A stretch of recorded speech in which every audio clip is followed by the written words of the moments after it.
Hey there! As you may know, I've recently moved house, and one thing we decided when we moved into this new house is that we would have a room dedicated to the video game collection. Now, this is by all means a work in progress, but I wanted to give you an updated video game room tour, as the last time I posted one I had 425 games, and that room definitely looked a lot different from this one. I now have 4 new bookcases, thank God, as I was running out of shelf space. 2 on either side of the room, and they contain 637 games at present. So let's get into it.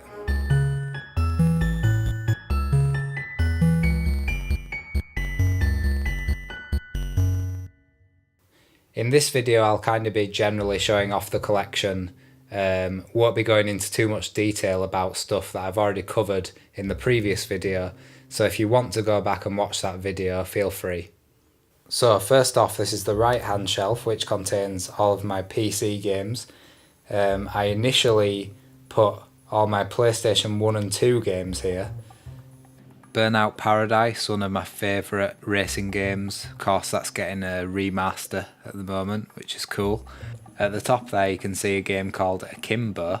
Picked that up for very cheap at a charity shop. Unfortunately though, that's one of the worst games I've ever played. There's also Divine Divinity there, which recently after playing it wanted a physical copy of because it's one of my favourite games now. In the previous video I couldn't really show all of the PC games because they were stacked so much that I had PC games behind, but now with these new bookcases I can of course show them all. I mainly just buy PC games from charity shops for about £1 as and when I see them. There are only a couple more PC games that I really want in my collection, to be honest, and those are the Battle for Middle-earth games. As you can see here, I have a pretty much complete Sims collection, nearly every single expansion pack. I don't, however, have the Sims 4 or any of those expansion packs because, I don't know, do I really want to go down that route? I think EA's pretty much ruined the franchise now. On top of this bookcase we have the Fallout Special Edition box set thingy with all the Fallout games, and Babysitting Mama, which will make for a hilarious video at some point, I'm sure. To the right of that shelf we have my 2 glockenspiels. I just thought this was a perfect place for them really. A lot of the songs I've written have started out with just some simple melodies on these, so it's good to have them on hand when inspiration strikes. And just below that is my small collection of big box PC games on this little bookshelf. The next bookcase is a little empty at the moment, but it's definitely better to have too much shelf space rather than not enough, and I'm sure this will fill up before I realise it.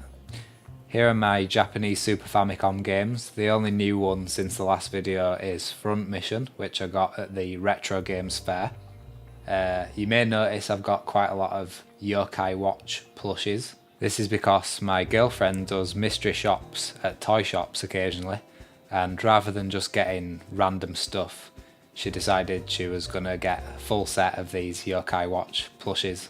In the last game room tour I mentioned that I was going to be getting rid of some DS games, and I actually have done now. Still haven't really played any good DS games, so definitely let me know if there's one that you recommend. Again, as you can see, this shelf is kind of just random stuff from my smallest collections. Definitely want more Dreamcast stuff as a priority above all this other stuff like Xbox, not really bothered about that. Most wanted games on the Dreamcast, Toy Commander and Sega Gaga. This bottom shelf is where I've got all my game guides and miscellaneous PlayStation magazines, things like that. On the other side of the room is basically the Sony section, and it holds all my PlayStation 1, 2, 3 and 4 games. As I said, I originally had these all at the other side of the room, and then realised that that was stupid because they should all be together really. And I also recorded a time-lapse, which seems kind of pointless now, but hey, time-lapses are fun, so here you go.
So all that you just saw is now being transferred over to this side of the room, and here is the PS1 collection, which is my main focus at the moment.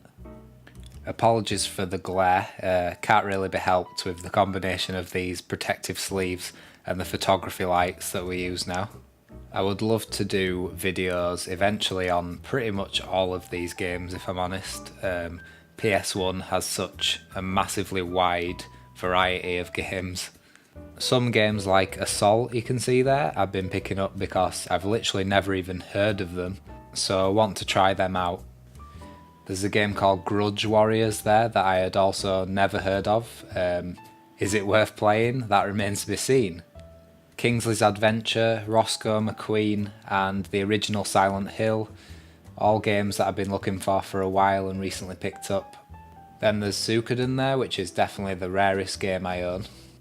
Both the medieval games, why they're not still making those, I have no idea. The Japanese versions of Tobal No. 1 and Tobal No. 2, both by Dream Factory, who also did Air Guys, which I definitely need to pick up at some point. Here are some PS1 demos, which are mostly duplicates. Onto the PS2 collection now, which hasn't had too much added to it, I don't think. Really need to pick up the rest of the Dynasty Warriors games, as well as the rest of the Dot Hack games, which are becoming rarer by the day, I think. There's Fur Fighters, which I think originally came out on the Dreamcast, and I had no idea that it was also out on the PS2 until I saw this.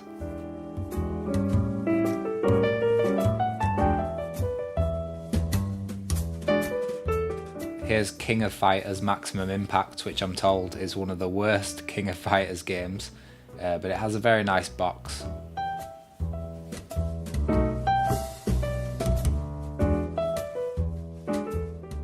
Metal Arms Glitch in the System. I've never actually played that one, but I've heard good things about it.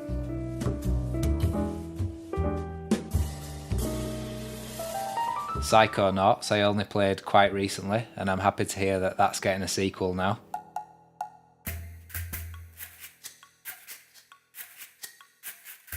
More PS2 games on the next shelf, including Spider-Man and Spider-Man 2, which were the pinnacle of Spider-Man games in my opinion.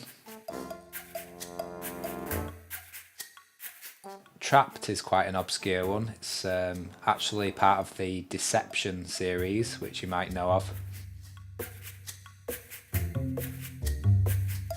If you're wondering what that Japanese game is, it is Virtua Quest, which has a terrible box art in the West, so decided to get the Japanese version.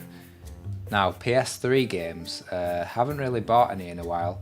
I bought Catherine quite recently, which I've been looking for a while. Brilliant game. I recently got a good deal on Final Fantasy 13-2 and also Lightning Returns. I wanted to rebuy 13-2 because it's actually the game that made me want to start reviewing games, and that's not in a good way. Golden Axe Beast Rider, that's one that I haven't played until recently. Can't say it was worth the wait if I'm honest. Yeah, other than that and Yakuza Dead Souls, which is on the end there, my PS3 collection has remained pretty much the same. I still think, compared to a lot of PS4 games, PS3 games are quite overpriced really. When I shot my last game room video, I had no PS4 games. I'd never played a PS4, mainly because it has no games really. I played Star Ocean Integrity and Faithlessness and sent it straight back because it was barely a game. Of course, I am looking forward to Ni no Kuni 2 and Yakuza 6, but other than that, I can't see my PS4 collection growing that rapidly, to be honest. PSP games, Lord of Arcana, played recently, dull as hell. Seriously uninspired combat system, feels a lot like the PSP Monster Hunter games, where it feels like it's designed to be played with other people, but then the fun comes from that and not from it being a good game. So what are these on the bottom shelves? Well, this is my almost complete collection of the official PlayStation magazine. PlayStation 1 magazines are almost complete. I don't really collect the others, but I do have a few at the end there. And by complete, I mean that almost each and every one of these has the original demo that came with the magazine right there in the sleeve next to it. And I'm only missing maybe 10 magazines, 10 demo discs, give or take. Luckily I have most of the rare stuff, the rarest probably being the very first issue and the demo discs that came with the first 14 issues, which were all in a paper sleeve like this one. I recently got this PlayStation racing wheel at a charity shop for very cheap, and I'm currently using it as a way to boost my microphone stand because my tall microphone stand is broken, unfortunately. And as you can see, one of the cats gets fed here because he's naughty and he likes to steal the other cat's food. Both the cats like this room actually because there's a lot of open space, and at one end of the room there's this radiator which they love to sleep next to. On top of this bookcase we have a canvas of Keith Moon, greatest drummer in history, some more little Yokai Watch figures. If you're a long time viewer of the Retro Perspective, you might recognise this Union Jack canvas that's been in many of our videos. And then there's this Time Crisis gun, which I also got from a charity shop. Finally, there's this back wall, which doesn't have anything on it yet, but I have big plans for this wall. Hoping to get some sort of video game themed mural or wallpaper here. It also seems like a perfect place for a green screen, which now we've got this nice lighting, seems like the next logical step for the channel's video production values. Now you may be wondering, where do I actually play the video games? And that's the next thing I want to show you, because I have a pretty special setup right next door in the living room. At our previous house we had wires absolutely everywhere in the living room and only really had room for like 2 consoles at a time, so I just had my PlayStation 2 and PlayStation 3 constantly out.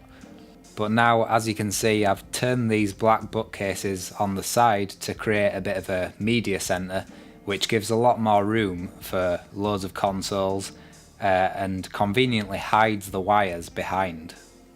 It also provides perfect height for my studio speakers, and then the little squares can hold controllers. Ridiculously, there are only 2 plug sockets in this room, so I had to get a bit creative with the wiring. It all runs into this cabinet, which hides a lot more of the leads and has some spare leads in here as well. And then it runs out of these little holes that I made in the side to 2 extensions, one on each side of the cabinet. Here's the left side, all the various AV cables go into the cabinet, and I also use a long jack extension to go from the TV to the speakers, so I don't have to go behind the TV if I want to swap to headphones. And it's the exact same for the right side, all the power plugs go straight into the extension here. And right at the end, a perfect amount of space for my PC tower.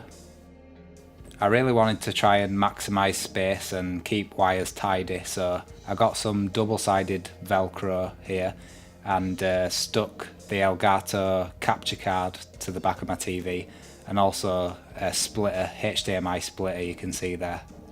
I also put Velcro on the side of my PC to put this little external hard drive here that I keep all my music on. And this other USB cable leads across the floor to a little hub which is next to where we sit, and that's where my mouse and keyboard is. So I hope you enjoyed this game room tour, thanks very much for watching. Here's what it looked like when we first moved in. It's come a long way, but I think it has a long way to go still. If you have any comments or suggestions, please leave them below, and I'll see you next time.